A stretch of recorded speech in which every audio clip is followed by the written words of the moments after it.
Hey, welcome everybody. These two guys just went to go see Solo. I boycotted. Yeah.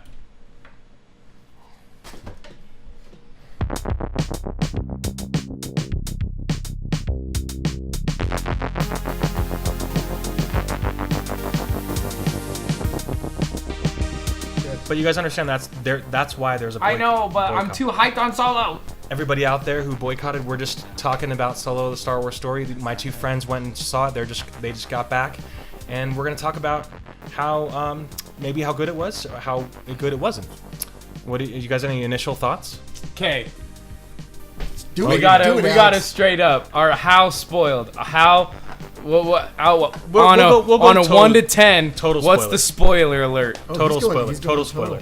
Dude, this did a good job at like keeping you in. Like, it kept you in. Alden Ehrenreich. I don't know what it. Yeah, dude, he did a good job. There were some shots where it's like, okay, you're really not Han Solo, and there was a couple shots that it was just like, the dialogue was but there was definitely some stuff where it's just like, dude, it was Han. It was totally Han. The smile, the dialogue, some of the just like the references, like.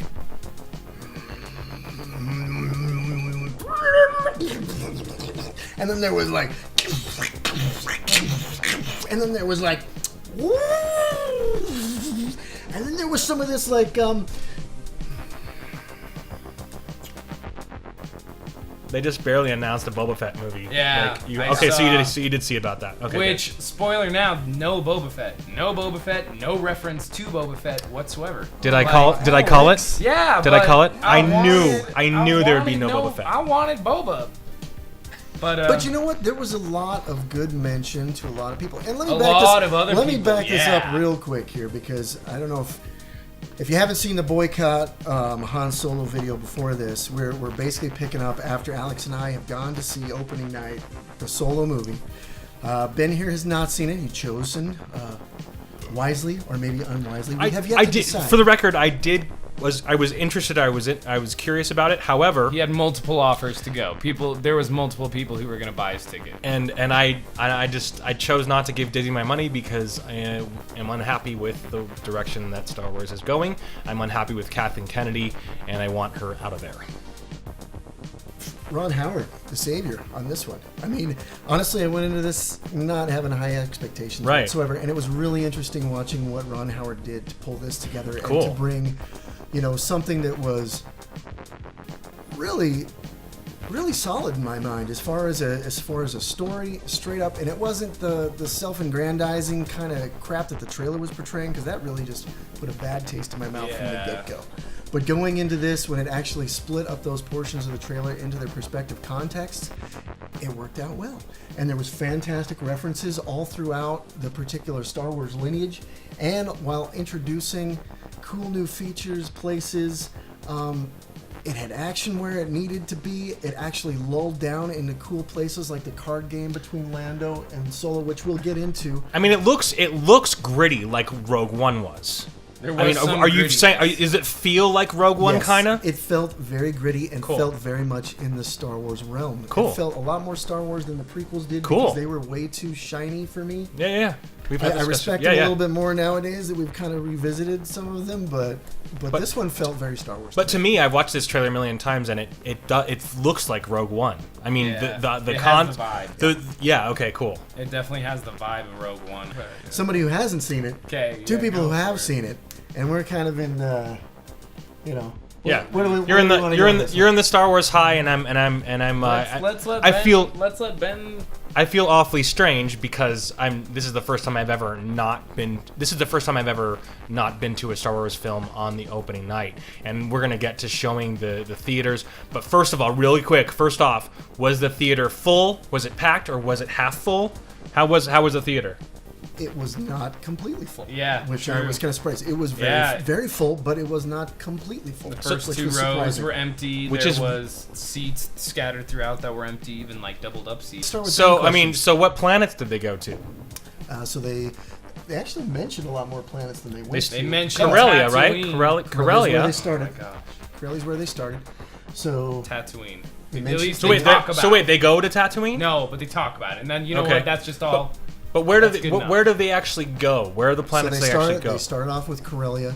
They end up going to some planet where Han is fighting as an Imperial navalman. Do you know what it is, though? Did they tell you what planet? It says the planet. Do you remember what it was? I don't. No, they're taking over the native literally population. said they're taking over the native population to install an Imperial regime loyal to the Emperor. You got a problem with that?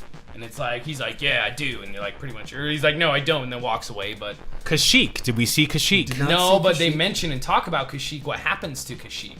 Kashyyyk gets taken by the Empire planet, or the Empire takes the planet over and enslaves the Wookiees. And it says they take them off the planet and they're all gone. And I thought this film did that well. Is even though they didn't go to, I mean, they went to a few locations, but the context of all the other places within the galaxy were put in, put in place. It was like these are current events, and they were all kind of on the topics and the minds of the characters in the movie. Felt like a small galaxy. Lando. No. Well, no, they go to Dryden Voss's ship. They go to Voss's ship, but then they go to the smuggling of the train. The train smuggling, but it's on that particular planet. So they do visit some planets, but they say the names, and they're new planets. Okay, cool. A lot of the reference talking is planets we've heard before. So they don't necessarily visit old planets, but a lot of the talking, a lot of like, this went down here, this like... Right. So you're on all brand new planets, but they mention familiar planets. Yeah. Did you feel... I can't wait to see Corellia. One day I'll see this stupid movie, but I can't wait to see. I do want to see Corellia. I only remember seeing Corellia in some of the books, original old canon, old Legends books, and of course in it's kind of like and Jakku. you get some. Oh, okay. So they treat it like Jakku. Like, why do you want to go back?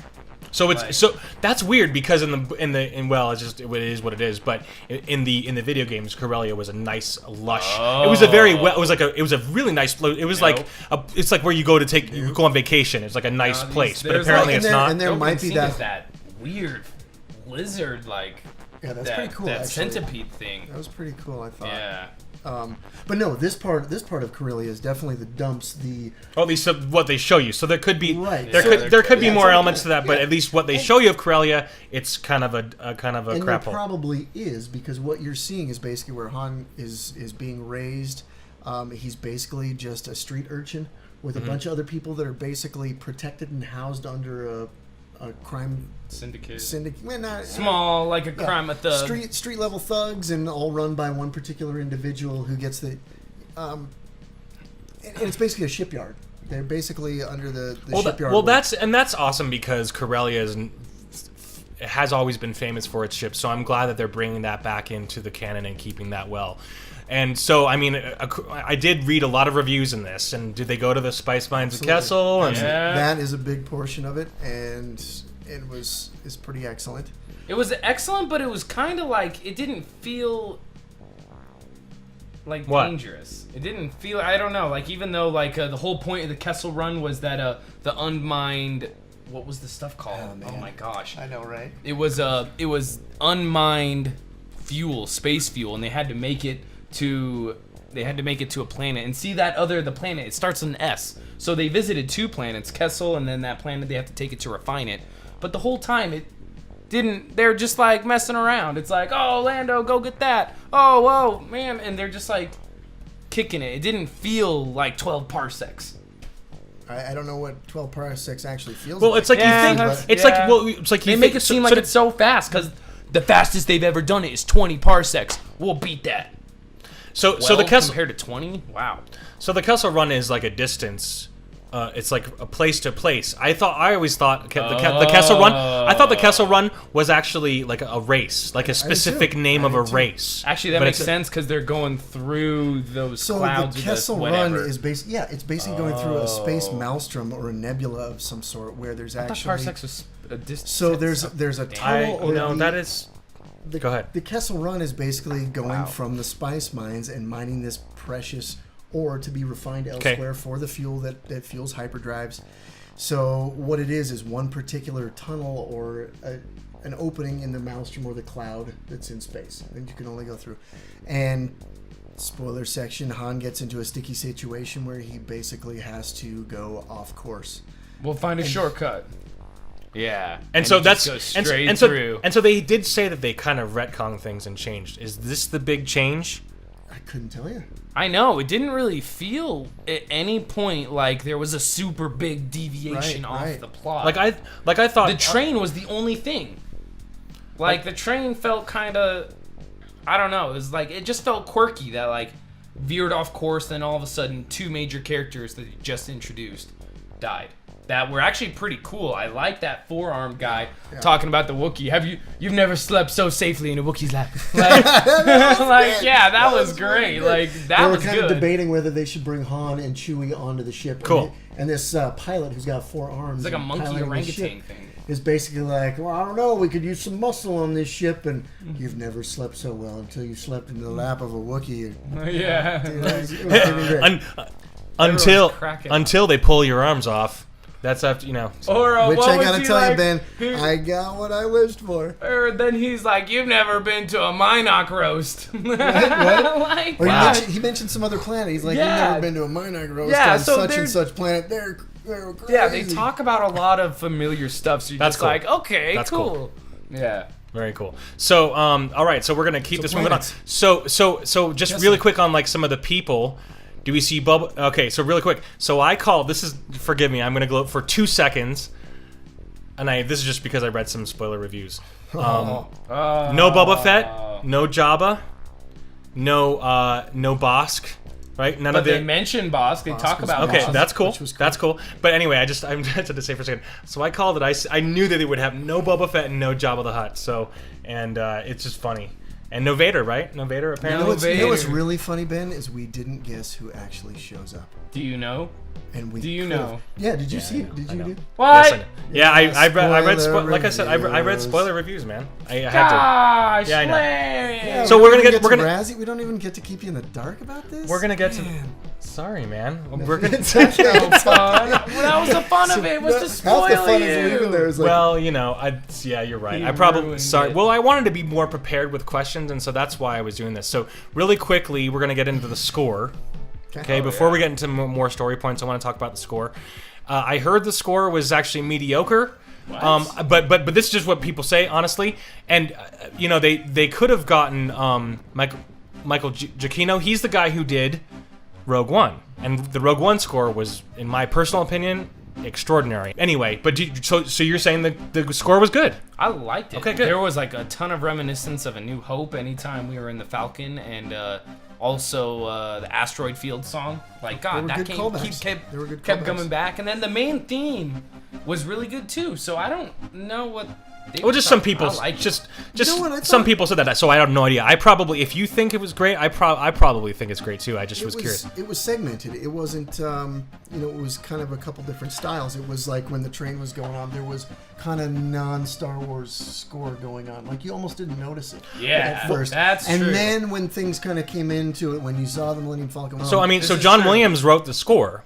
Oh, did he? No, forgive me. No, sorry, buddy. No, he wrote the main theme. He didn't write the score. He wrote the main theme for the Han Solo theme for the main theme for Han Solo. Yeah, that he one's wrote good. he wrote the theme, and then they had someone else do the actual score. So do you guys remember the theme? Do you like it? Did you like it? Is Yeah, it I good? like the theme. I remember. cool. I remember the theme. The theme was good. It was Cool. all good, and just like Neil's kind of right. It did a good job at kind of deviating from Star Wars music during key times, like the poker game, like 2 poker games, like the middle and end, because the music doesn't need to be there. Like the intensity is there, so it kind of like died down, and it was just like the crowd and like or Lando even the very and- beginning, like in the chase scene with Han. Yeah. I mean, there was obviously orchestration, but it wasn't like a noticeable Star Wars theme, or at least I didn't pick it up initially. That's 3 times. Cool. Okay. And honestly, watching this, and not to deviate from your questions, I was kind of surprised Michael didn't do the score either on this one, but it worked. That's cool. That means it was good because he did. If you guys know, he did the last Spider-Man movie. I mean, All of Giacchino did Jurassic World, Coco, War of the Planet of the Apes, Spider-Man: Homecoming, Book of Henry, Rogue One, Doctor Strange Strange. was He a did the great one. music too.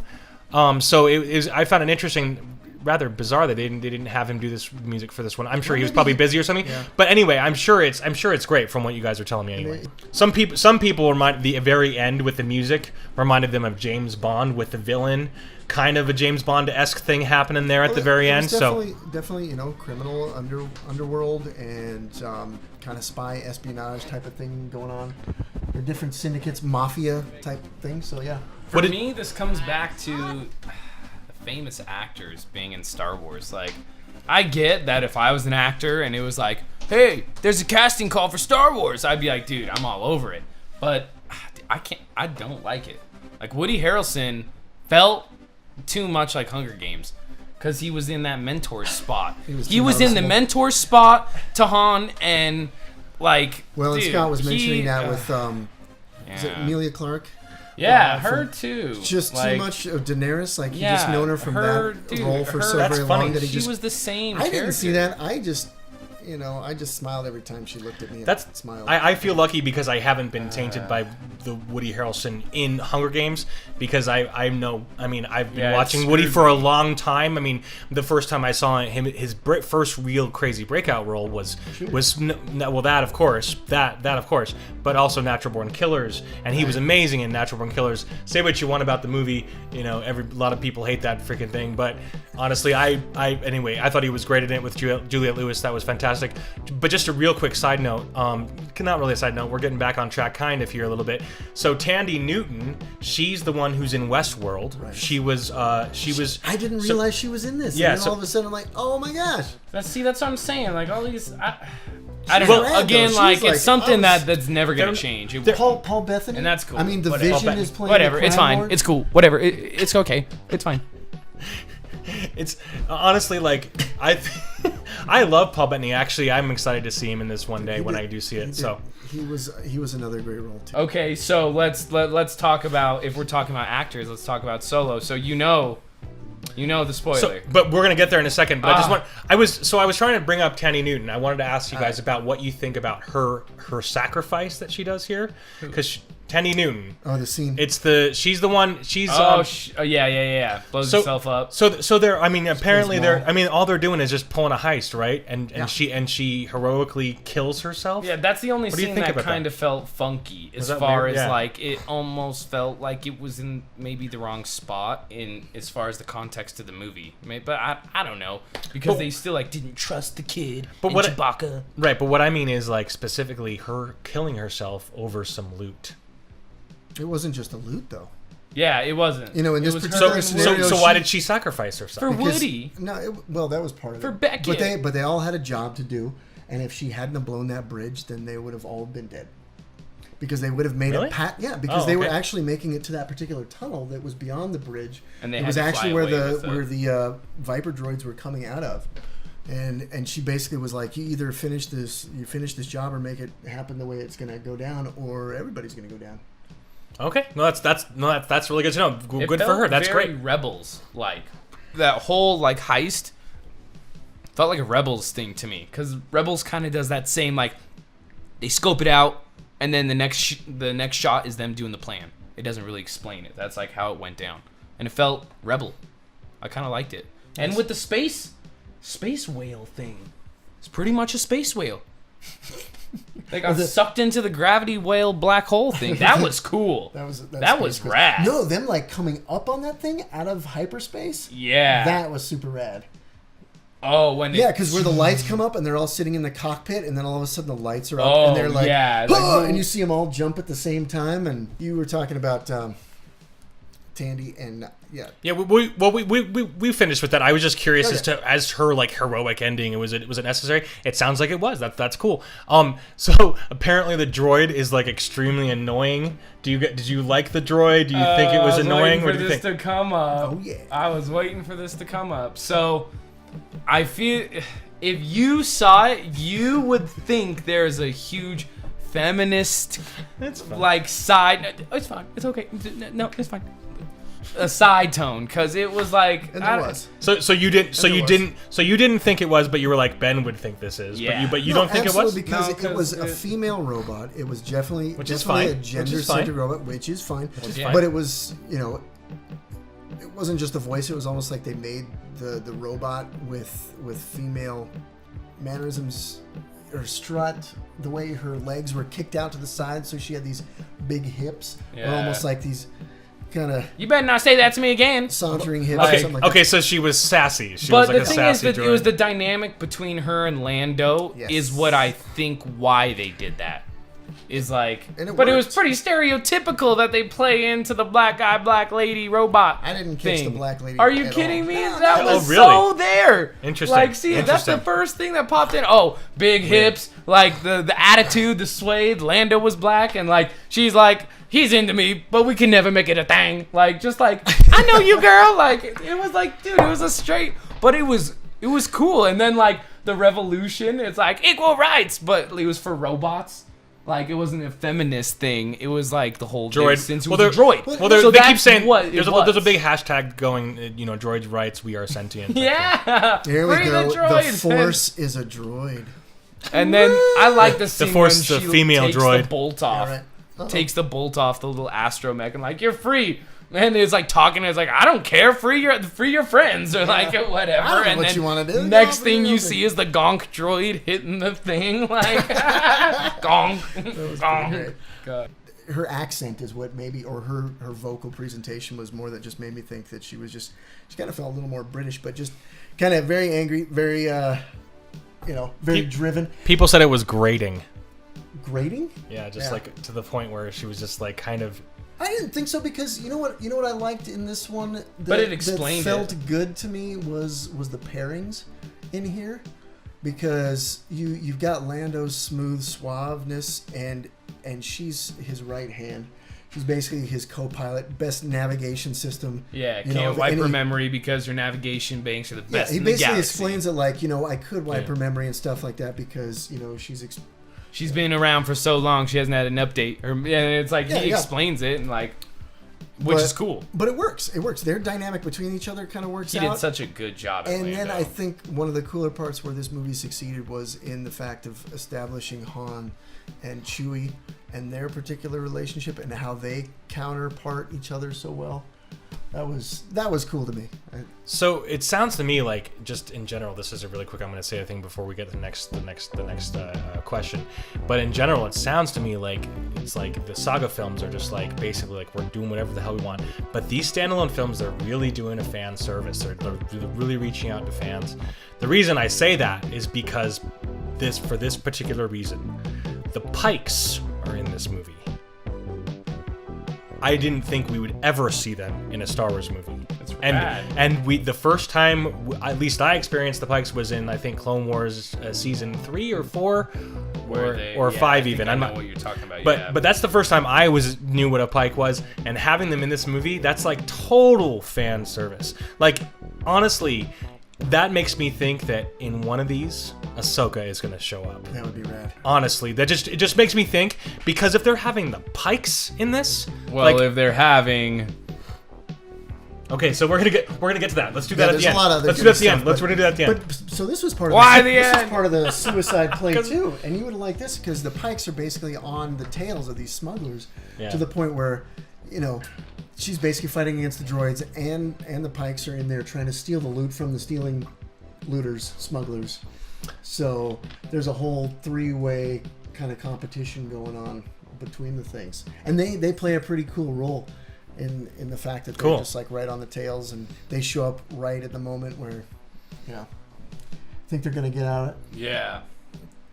Anyway, that was cool. Cool. And I don't even know who the Pikes were. I hadn't seen them in anything other than I've seen them before, but I didn't really know who were. Well, they're just like, they're like one of the crime syndicates. They're just like, they're at least involved in at least their planet is involved in a lot of the crime activity, the criminal activity. They're mentioned in the Plagueis novel, which is dealing with so many crime syndicates. But so it's just cool that that's actually happened. I can't wait to see that part now. I can't wait to see the movie. I'm actually looking forward to it when I watch it for free some other time. And maybe it was because Pirate Bay. This was written by Lawrence Kasdan, and the fact that it felt gritty, it felt kind of Empire-ish, and and the crime syndicate. Okay, there was a scene that really bugged me a lot. Oh, yeah? Is what? the scene with Han in the Navy, all their costumes did not seem Empire. Oh, really? It seemed like freaking World War One. Like, it seemed like it was World War One in the freaking trenches, and the blasters looked just like a freaking. Well, they kind of, and I'm not. It bugged me because it's like, dude, that was right after the clone, like turning into Empire. It should be like the stormtroopers, like not. Yeah, but like, these guys weren't stormtroopers. They were like the Naval Academy of a bunch of crap heads that they pulled out of scum, planets, and they were just doing dirty work.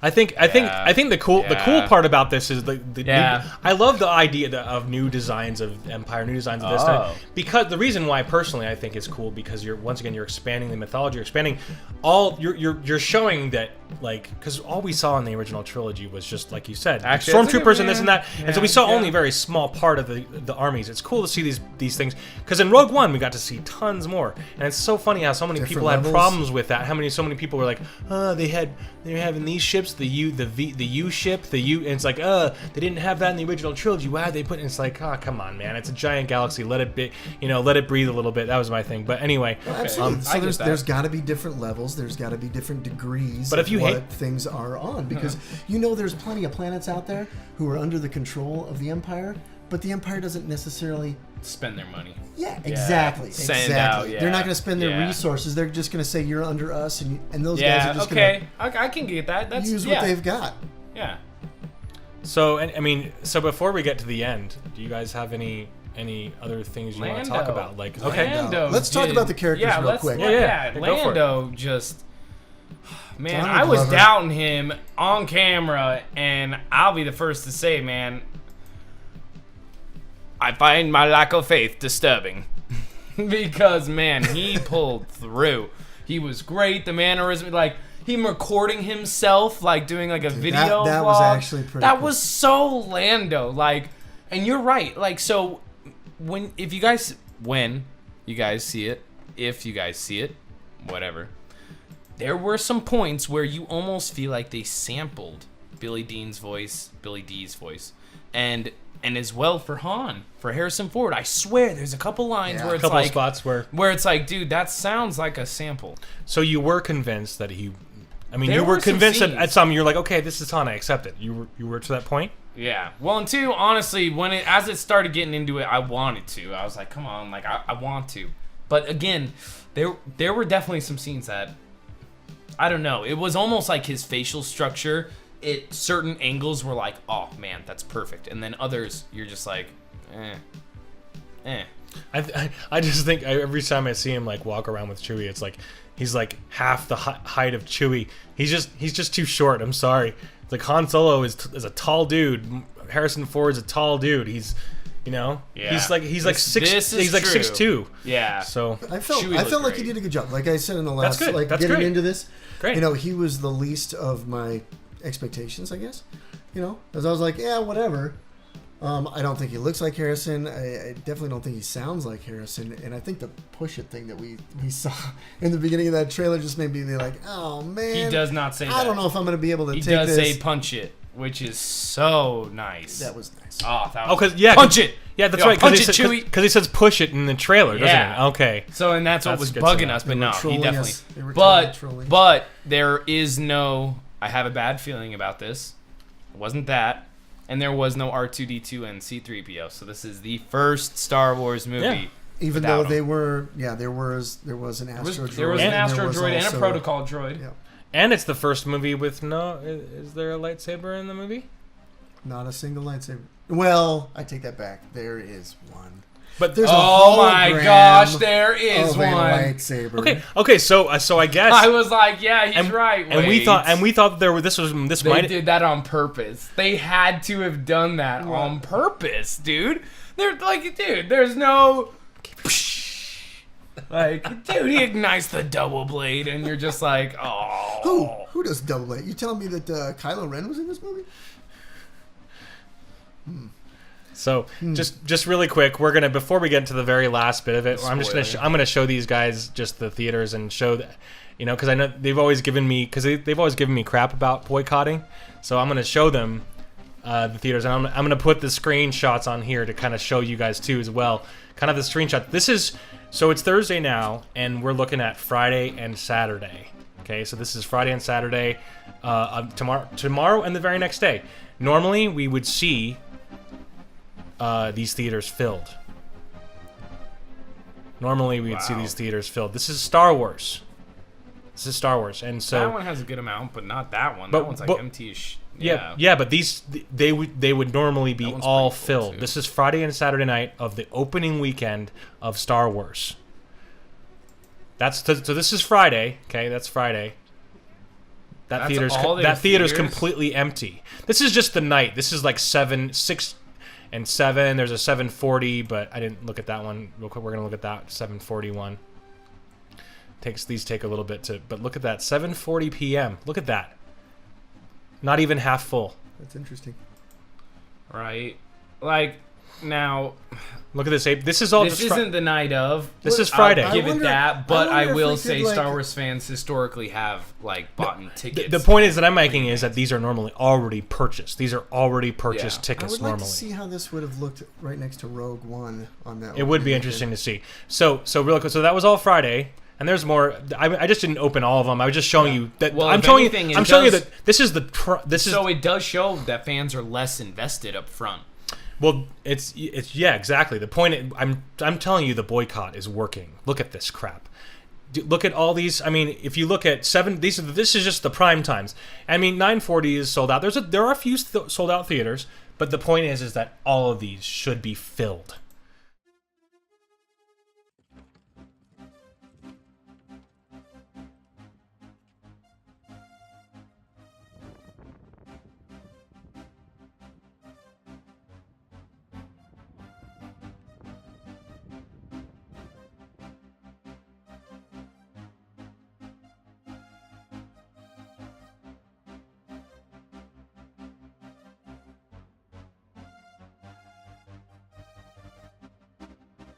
Dude, yeah, he did a good job, because now that I'm looking back at this trailer, like, I'm kind of like, oh yeah, huh? Okay. Like, him and Lando, dude. It's too Lando. bad. I'd seen Hail Caesar, thought he was great in that. He's definitely a standout for that particular movie, but really not anywhere else. So, yeah, that's where the expectations for me were, low. No big deal. Yeah. And he pulled off. He did a good job. What other characters? What were the other couple ones that Chewie really was stood amazing. out? Chewie was fantastic. Yeah, spot on point. We saw interaction with another Wookiee. Like, he just felt like... Dude, how funny was that when they were sitting at the campfire and they were like, okay, Han, so what's your story? And he tells a quick little blurb. And then they're like, yeah, Chewie, so what's your story? And he gets like that, 20, 30 seconds where it's just like, and it's actually kind of funny because he's so usually just one or two lines. Yeah, you never hear him have an actual conversation with people. Right. You hear other people responding to him. So he has a full conversation. You're saying? Yeah, he's basically giving a quick backstory. That's cool. and talking about how his family is enslaved by the Empire and that's talk cool. about Kashyyyk and stuff, and that was actually pretty cool. Just watching Chewie sitting there rapping and rambling, It was interesting seeing Han speak Kashyyykian. Kashyyyki? Remember when he's like, you Kashyyyki and Moof? Yeah, that was pretty awesome. There was some good, like... Good line. Yeah. No, Moof Milker. Moof Milker. Kashyyyki and Moof Milker. That was good. That was good stuff. Yeah, that was, I don't know if we want to spoil this for you, but it was great. That's fine. It's fine. You can spoil whatever you want. He gets captured by, or basically called a deserter or whatever, thrown in this tank on this particular planet where they're fighting. Han does? Yeah, Han does. And then they're like, take him to the beast. And he's like, you've got a beast on this planet? And they throw him in this tank. I thought it was the Rancor. And it was actually pretty cool. I thought it almost sounded like there was a Rancor. It almost sounded like a Rancor. And they basically tie his ankle with a chain, and it's hooked to a post in the middle of this freaking subterranean mud pit. And then there's a little opening cave-looking thing, and you just see the chain start pulling through the tether. And Han's leg just starts getting pulled into it. You're like, dang, that Rancor is just going to rip his leg off. That's fantastic. And then you see Chewie come out of there all fully muddy and matted and just like... Rrr. And they duke it out, which was fantastic. And then when Chewie's got him hung up by his feet and stuff, then Han starts speaking Kashyyyk and that is a pretty hilarious conversation. Yeah. At first, it bugged me that it was like, why is he even speaking Kashyyykan? And then I realized it's really to get Chewie's attention. Yeah. Because, like, he's just like, stop it, stop it, stop it. And then when he, like, I think his face is in the mud, he's like, grr, and then, like, Chewie stops. And then he does it again, and he, like, picks him up and throws him across the room. Like, yeah, that was, the humor felt so much better than The Last Jedi. Well, and I'm so glad, man. I can't even imagine what the 21 Jump Street directors would have done with this. Because, like, the comedy in I here do would want to have been- see their cut. I know that we won't see it for 20 years, but in 20 years... But honestly, no, I think that'll be actually really cool to see. To one day we'll see their cut. Because you know that it's somewhere. It's their footage is somewhere in the vault, somewhere. So great. Yeah. And I would have loved... It is probably I great, bet but they I'm kept their glad humorous lines. Yeah. we got this movie instead. Because this was the tone that it needed to be for if it was a heist and a mafia. it'll or be cool to something. see in retrospect after the fact. You know, it's like, okay, now that we know the Solo story, okay, let's see what it could have been if they let Lord Miller take the reins. It would be interesting to see, because you could all see this like seriousness, but then all this just wackiness, you know, on every single, which would be, you're right, which would be the wrong tone. So I'll tell you, it almost bugs me that they're just following the Marvel, like the just like we'll make who is like Lucasfilm? this is now like Does we it got feel our like Marvel? heist movie, and then Rogue One well, is it's- kind of like. well, that's I don't know, fine. but, no, it only bugs me because it's so good. Okay, but it's fun. It's Well, like, especially if dude, you're this going to was be great. Especially if you're going to be going to the point of telling all these standalone movies about all these different characters and expanding the size of the galaxy. Vibe. I'm not a fan of this, like keeping it in the within these 30, 20 years. You know, with all the things that are coming out. Apparently, it's just all within this like small, tight space. Boba Fett movie now, so it's like everything is like literally only the Empire and Rebels, which is fine. It's just we all want more than that. So It's gonna lose all the space really quick. We're gonna it's gonna. I mean, well, it's like they already did all these freaking comics. It's like they introduced this new character at the end of this movie, and it's like, okay, well, too bad you already told like most of his story in the comics. It's like in Rebels and Rogue One. Yeah. But that's probably why they're bringing him back too. Well, it's like, but that brings me to my other big let's just beef. Hold on. spoiler. That brings me to my beef with Lucasfilm in general, and this is just my 2 cents. I'm going to have a 2-second rant. They have this thing where they've always got to show the person until they die, and then we're going to tell their story. So it's like, let's kill them off first, and then we're going to show their story afterwards. So it's like, we already know how this person died. We already know what happens to him. And it's like, okay, do I really want to go back again? It's just, anyway, my opinion, I love the idea of just making things slightly more chronological and having events happen as they come, so you actually see the person's demise. You see it all the way up to it, as opposed to seeing them die and then telling their story afterwards. And that's the thing. I mean, it's what George Lucas started doing, and I get it. That's what he started doing, but I'm not a fan of like every single story being that way. Like, well, it's almost let's like watch. It's almost like the screenplays or the audiobooks, or like Ron was talking about.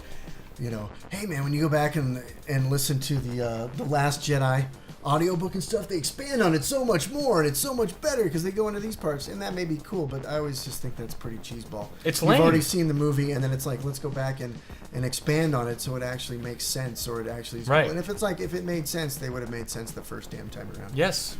But, Yeah. Anyway, sorry, that was my little rant about it.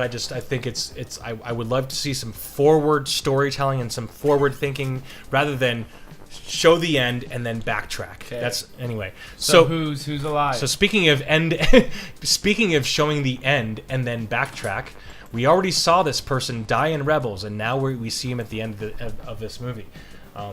Sorry, Alex, you get to. Darth Maul.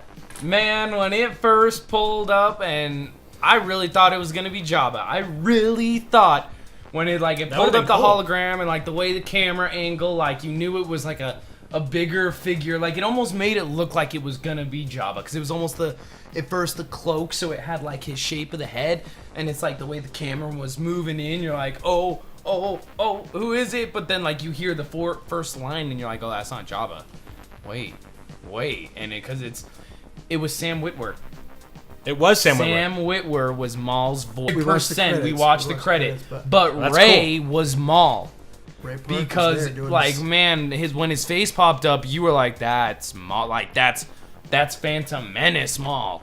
Because I don't know, after seeing Clone Wars and Rebels, I don't know, they made him look different. They slimmed down his face. Like, it's almost like a different Maul, but no, it's like, oh, menacing, big Buffalo Parker. He's just. Well, it's funny that, and I was talking to you earlier about this, that when we touched on it earlier in the solo because I knew there was going to be like a reveal of somebody, and I was thinking it was going to be the Hutt. And it was funny because you pinpointed that, you know, there was going to be somebody behind somebody who was already the kind of head of something. And the foreshadowing was pretty sweet in the subtlety, because they were talking about pretty early on how freaking Benny's character, Woody? Lord. Not Woody, Crime Lord. Voss? Dryden Voss? Yep, Dryden Voss was basically working. He's got a boss as well, and he's working under the guise of this syndicate called the Crimson Dawn. And so, who's his boss? Who's Dryden Voss? Crimson Dawn is Maul. Ah, and that's his syndicate. Which where does that give him time? Oh, snap. Dude, when did that give him time? Like, dude, I can't tell where the time period is, because if we follow Maul after, because he had his robot legs, so he got chopped in half. We see him again in Clone Wars. The first time we see him in Clone Wars, he lost his mind, right? So do you see his robot legs in this movie? Yes. Okay. So, and this is what I'm getting to. So in Clone Wars, we see him at first. He has his crazy spider legs. He lost his mind. He gets the mechanical legs, the better legs, and he's like taking over Mandalore and the whole pre-Vizsla. That's what it looked like. Okay. Like that looked the era of Maul. Well, it was so like, that would have had to been the time. So okay, wait, hold on. So okay, hold on. So, but no, that couldn't be. You know why? Oh no, it can't be because during right. the pre-Vizsla stuff, Empire. That's actually all that's before Revenge of the Clone Sith. Wars. Yeah. So this is something. So this it's really weird. This is Darth Maul is elusive because you see him pop up in all these random spots. We see. I mean, the last time we saw him was like he pops up. It's like he's been on this Sith planet. You know, underground for like forever. He's like this old withered, withered old man. That's where they're going to, because he's like, come to Dathomir. You will be working with me very But it's not closely. Dathomir when they find him in Rebels, though. I'm talking about is the last time we see him in Rebels. Sith temple. Well, and obviously he's been healthier with his mind for long enough to actually start up a syndicate and be the lead, unless he just plowed himself into some, the Force and his Sith. Now that I realize this is after Clone Wars, so this is already after he took over Mandalore and then lost it, and then this is after. So where does Rebels this is after? Okay, so this is technically after we see Sidious kick Savage and Maul's butt. Remember, because that's in Clone Wars. That's the last time you see him, and then the next time you see Maul is in Rebels, going to that Sith temple. Well, there's actually a comic that continues from the day after that experience. You see Sidious take him, and because remember at the end of that Rebels episode, he's like, "I still have use for you, so I'm gonna take you." Blah, blah, blah.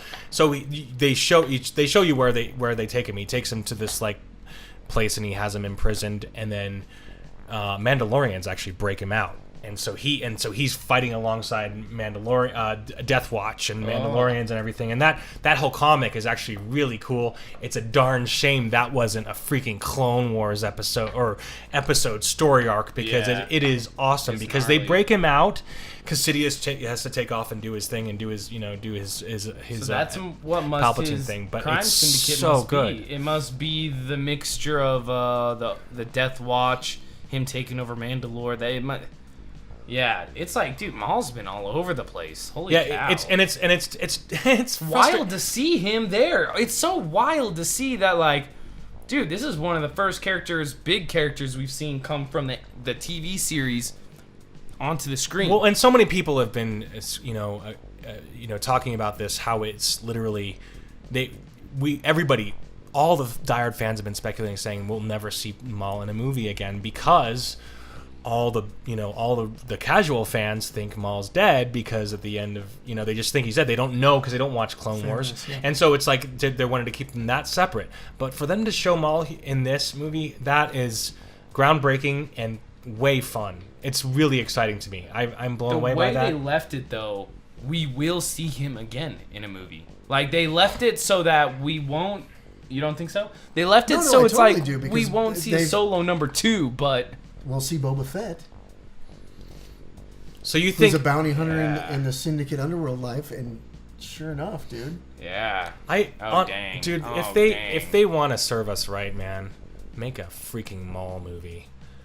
That would... Or like either... Or have him have a larger part in... This Boba Fett movie. So that leads us to the very next thing that I was going to talk about, you guys. So the Boba Fett movie. Oh my god. So guess who's directing? The guy who did James Mangold. The same guy who did Logan. Yeah, that's right. Have you seen Logan? Yeah, and I don't want a Logan Star Wars. No, I'm. I know. What I'm saying is he's a competent director. I mean, that movie. That was great. That was a great movie. That movie did. Forgive me if I'm wrong. You guys did it. It was a great movie. It was nominated for something, but anyway. Who's gonna be Boba? I don't know yet. I want young Boba from freaking Clone Wars. He looks good. They took a picture of him cosplayed, and he looks on point. They better get him. I wonder if we're gonna see. I wonder if we're gonna see Lando and Han in the Boba Fett show movie. Up in that, because the way they talk about it, he's like, "Hey, we gotta go to Tatooine. A big gangster is putting together a team." That's the end of the movie. So they they were initially, and I said this a million times, but I'll say it one more time. They were supposed to have like a Boba Fett and Han Solo scene exchange in this movie, where it was supposed to be you see Han's perspective of this same scene, and then the Boba Fett movie, it was supposed to be, they were showing Boba Fett and you see that same scene. Of course, that's not happening, now anymore. It's okay. Which is fine. It is what it is. But I'm just curious. I would love to see more Darth Maul in this thing. But yeah, it's a crazy thing how Darth Maul could show up in this Boba Fett movie, but knowing James Mangold, I mean, hopefully he will. He has to. Dude, the way they left it off, like... You think so? We will see him again in another movie. There's no way. I would love it. I would love it if it took place like right after this movie, so that you could watch these in sequence. And so they were coming from two different perspectives in the same timeline. And then it even yeah, exactly. And it even if it shows Darth Maul get off the line at the beginning, and that's Darth Maul getting off the line with whatever. Well, and I like at the end actually. This was kind of a good thing because you could see Kira's character. Reconnecting with Han and making a choice for good, because she basically says that, no, Han, you're one of the good guys. He's all like, I'm the outlaw. She's like, no. You're a good guy. We'll know you'll do the right thing. And then she, obviously wants to stick with Han because that's where she is in her heart. But then she also realizes right before the reveal, that I'm in a position right now where I could go with Han, but I know full well I'm dealing with something much bigger, much heavier, and somebody who's going to be able to track me down and take us all out. She's dealing with a freaking Sith Lord. So she ends up just saying goodbye to Han and calling up Maul on the hologram and saying we've got, she basically ends it there. Leads right after, you're the good guy. Leads to Han shooting first. Straight shot snap. Woody first. And Woody's like, and I'm gonna teach you the most boom, in the middle of what he, that's what he was about to say too. Always shoot first, and he's just, and I'm about to boom, about to teach you the best lesson that you haven't heard. Yeah. Sounds like some serious cowboy stuff. Yeah, it was. And you could tell Chewie was just standing there he didn't even say anything. It was a good... Was I the only guy cheering in the theater when Chewie pulled that guy's arms off? Yeah. Because I felt a little, it felt a little sick and masochistic. Well, and there was blood. There was blood. And it's not, you don't even see him pull the guy's arms off. You just hear the crunch. Oh, that's what I was going to say. Do you actually you witness this, but you just hear it? No, you hear it in the elevator, and he basically, you just hear the ripping, and then it pans over to Chewie, and he's got these two arms in his arms. And squirted on the wall. Yeah. Wow. Dude, it's pretty gnarly. Watching Chewie just Hulk out like that and just pile drive that one guy into the ground. Yeah, with his head there was first. A lot of Wookiee fighting, and holy cow. Yeah. Chewbacca's gnarly. Seeing Chewie as the muscle was pretty rad. That's really great to see because they couldn't do much with effects back then, and now it's like it's fine. The technology's finally here, so where we can make a Wookiee do awesome stuff. Just like back then, it was, it was hard to do, but now, oh my gosh, that's awesome now. So I wonder if it was the same guy from Force Awakens. Yeah, he's crazy. He's basically the new Chewbacca, and he does the voice. That's cool. That's actually really cool. That is awesome. Well, I mean, because that's what Peter Mayhew did. What? So this guy really took the role. Yeah. Man, what a bamf. Straight up, he's Chewbacca now. Well, anyway, thanks. Thanks again for joining us, you guys. We really appreciate it here at Blasterpiece Theater and the Fanatics of Film. We're so grateful to have all of you here with us and talking about Star Wars. We do enjoy it, and hopefully you're having a great day. And you guys have anything more else to say you want to say? Yeah. If the channel gets 1,000 subscribers, Ben will go see it. That's a good call. I think it's unrealistic. But just know that this movie sucked. Don't go see it. Probably the worst Star Wars movie I've seen since the last Star Wars movie I've seen. I knew you were about to say that. We got to do a whole nother video on the rating. So speaking of which, just real quick, because we'll do a whole thing on the numbers and everything, but I was just curious what you guys think about. So I know it sounds like it's actually probably incredibly difficult to compare them. Is it better or worse than The Last Jedi? That's not difficult at all. Really? It was better. Yeah. It was better. Good. That's cool. It was better. That's interesting. Cool. Yeah. All right. Yeah. And in fact, we kind of mentioned this, and I would put it, if we were going to put it in the ratings, I would say high mid. Really? On the scale. Solid 7 out of 10. For sure. Yeah, it was at least for 7, sure. So would you put it in your top 6 of Star Wars films? How many are there now? 6. Yes, I would put it in my top 6. How many does this make now? Well, because there's 10 movies, right? There's 10 movies, so this would definitely be in the top half, maybe. Yeah. It would be right around there. Top 6, yeah. That's actually really good to know, and congrats to Ron Howard for making something pretty cool. It sounds like it was pretty good. Thanks again for watching the Fanatics of Film, and this is Blasterpiece Theater.